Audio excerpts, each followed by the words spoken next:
Good afternoon. I'm Dana Tyler. This is your CBS2 News update, and we start today with breaking news. New York's Attorney General is investigating how Roman Catholic churches in the state handle sex abuse allegations involving minors. AG Barbara Underwood has issued civil subpoenas to all 8 dioceses in New York. The office does not have power to take criminal action, it should be noted. The Associated Press reports the subpoenas are seeking documents relating to sexual abuse allegations, financial payments to possible victims, or the findings from internal church investigations. The Archdiocese of New York, which includes the city and 7 neighboring counties, says it has not yet received the subpoenas but is ready and eager to work with the Attorney General in the investigation. The announcement about the subpoena comes just weeks after a Pennsylvania grand jury found more than 300 priests were credibly accused of sexually abusing more than 1,000 children. All right, now we have an update on the weather, because it's another hot September day with our temperatures hitting close, at least in the feels like department, 100 degrees. Here's CBS 2's Elise Finch. Good afternoon. I'm Elise Finch in for John Elliott, and we've got ourselves another hazy, hot and humid summer day. It is really quite steamy out there. We're expecting a high today of 91 degrees, but with the humidity, it will feel more like triple-digit heat. Now, we do also have a chance for some pop-up showers and thunderstorms this afternoon as a cold front approaches and then crosses the area. Of course, it is a cold front, so behind it, much cooler air moves in. That means tomorrow, we're expecting a high of only 77 degrees. We'll get that with some clouds and a chance for some rain, especially for your Friday night. As we head into Saturday, it's still cool, but a little less humid, expecting a high of 73 degrees. All this time, we'll be watching the remnants of Gordon because that could impact our weather early next week. Today, I mentioned the heat and the humidity. Well, a heat advisory is in effect for almost the entire tri-state area until 7 p.m. because of that dangerous combination of heat and humidity, making it feel like triple digits. So it's been extended yet again. At the same time, we're looking at a few air quality alerts, Fairfield County, and also as we head into New Jersey, air quality alerts in effect until 10 p.m. As far as the pop-up showers and thunderstorms are concerned, we have about a 10 to 20% chance that any thunderstorms that develop could be severe. That means heavy rain, damaging winds, certainly a possibility. Want to show you the 7-day because things are kind of dramatic. So today it's hot and humid, dangerously so, with a high of 91. Cold front crosses and tomorrow's high drops to 77. And then the high temperatures for your Saturday, Sunday, and Monday max out in the low 70s before rebounding on Tuesday. Thanks, Elise. Well, we still have dangerous warm weather, and so today that's meant a lot of school districts in New Jersey let students go home early today to make sure they were safe. CBS 2's Janelle Burrell has the story. It's the first day back at the Cordero School, but even after a summer off, these students in Jersey City have a very clear memory of what it feels like inside of the school on a scorcher like today. Really hot, and everybody was so sweaty. It's very humid. It does not feel good. Yeah. People get a lot of nosebleeds. Without air conditioning, the school nurse says the classrooms in the brick building are almost unbearable. So up on the 4th floor, they're really smoldering up there. You know, it's really uncomfortable for them there.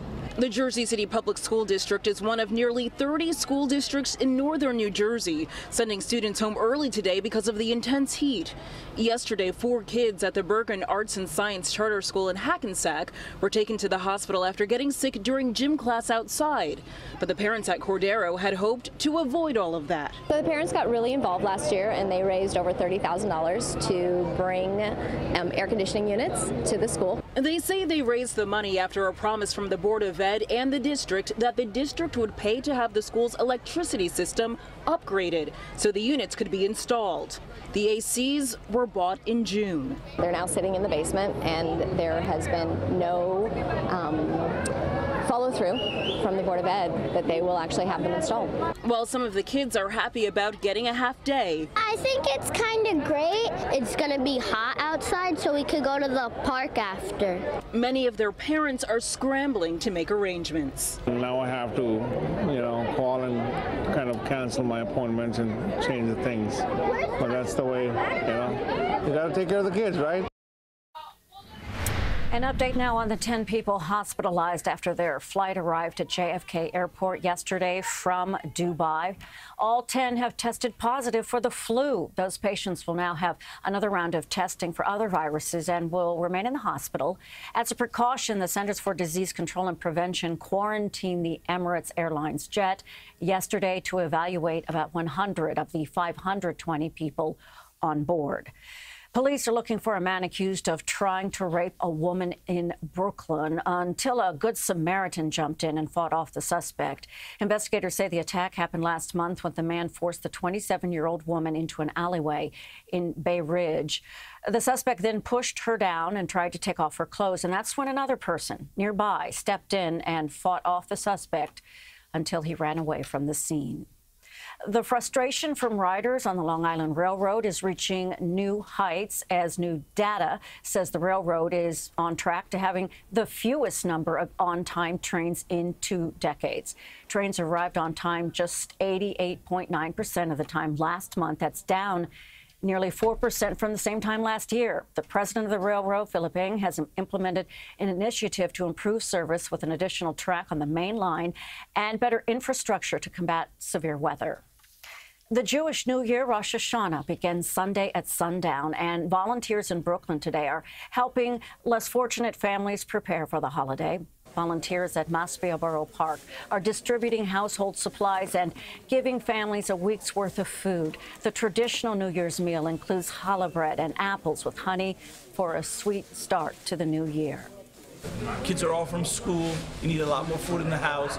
People come and people stock up and we try to be there for them to make sure that nobody goes hungry for the holidays. Event organizers say this year's Jewish High Holy Days will be tough on low-income families because those holidays fall on weekdays.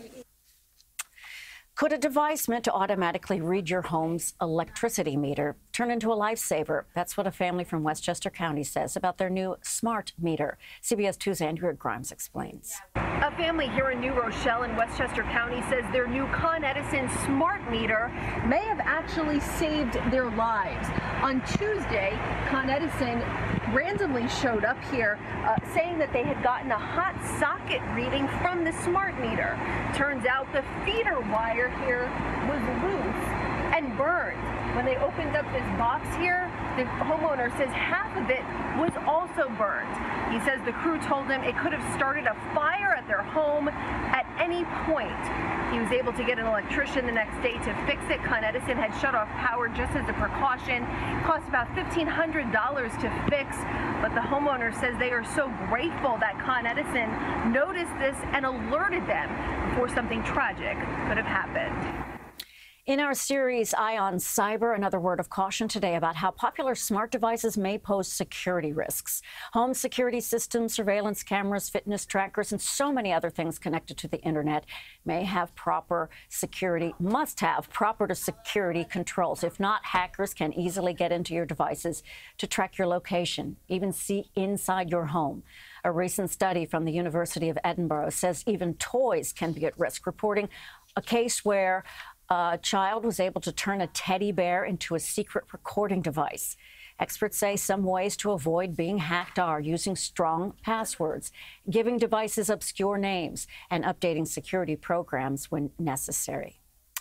A Long Island teenager was only a baby on September 11th, 2001. Didn't know anybody who died, but wanted to build a memorial to remember them. 17 years later, CBS 2's Alice Gaynor has the story. The piece of steel is about a 90-pound piece of steel from the World Trade Center. That's what sits on top of this new 9/11 monument, and engraved on its side are victims' names this West Babylon teenager doesn't want anyone to forget. Having this would help those younger generations who weren't born yet to understand what happened. Liam Reif was only 8 months old when the September 11th terrorist attacks happened. I like to be religious, so I say a few prayers for all those people who lost their lives. But his young age isn't stopping him from paying respects to the 5 West Babylon residents who lost their lives on or as a result of that day, and Deputy Chief Raymond Downey, Sr. The Deer Park man died while rescuing others at the World Trade Center. His family helped Rife gather the pieces for the monument. I just love to help the community. I feel that this was the best way I could possibly do that. The project started off as a way for Rife to achieve his Eagle Scout rank in the Boy Scouts. But over the year he worked on it, it became a passion. He recruited his friends and family as volunteers. With the Eagle Project, some people do benches or bat houses, and here he thought of something, for the people, that, to pay their respects. Rife even got the National September 11th Memorial and Museum to donate a seedling from the survivor tree, which endured the attacks. It all sits right next to a field at West Babylon High School. We have some smaller ones in our courtyard, but something like this is one of the best projects I've ever seen a student do. I think it's one of those things that will keep the memory alive, and we will be able to remind them. A reminder for those too young to remember, by a teenager who doesn't want anyone to forget.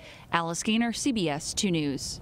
He did not know anyone who died that day, but wanted to build a memorial to remember them. Again, September 11th is this coming Tuesday. I'm Dana Tyler in our newsroom with your CBS 2 update. Don't forget us on Facebook and on Twitter and online at cbsnewyork.com. See you at 5 and 6.